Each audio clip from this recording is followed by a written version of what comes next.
Magandang gabi, Philippine Air Force.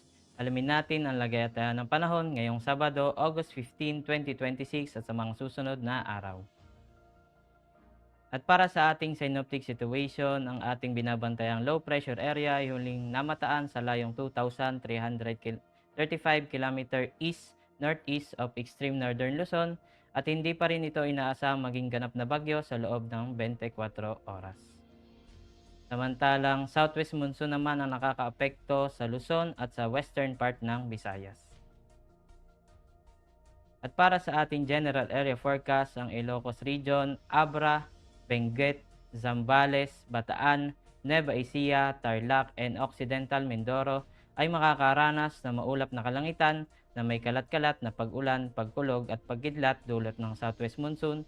Samantalang ang Visayas at sa natitirang bahagi ng Luzon ay makakaranas ng bahagyang maulap hanggang sa maulap na kalangitan na may pulupulong pag-ulan, pagkulog at pagkidlat dulot ng southwest monsoon.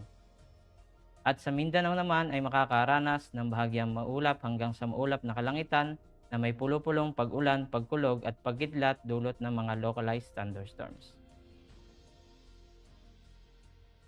At para sa susunod na 3 araw sa Metro Manila, Cavite, Lipa City, Angeles, Puerto Princesa at Kalayaan Islands, simula Lunes hanggang Miyerkules ay makakaranas ng maulap na kalangitan na may kalat-kalat na pag-ulan, pagkulog at pagkidlat.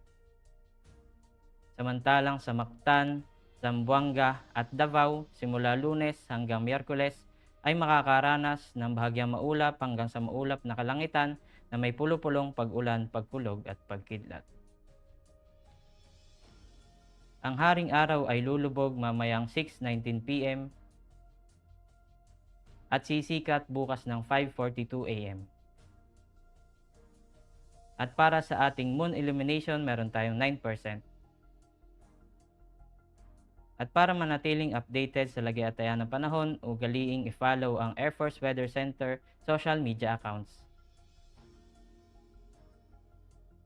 Sa ngalan ng aming commanding officer na si Colonel Hermelino T. Calubiran Jr. PAP GSC, ako si A2C Ken Alfred C. Banaag, your weather broadcaster ng Air Force Weather Center.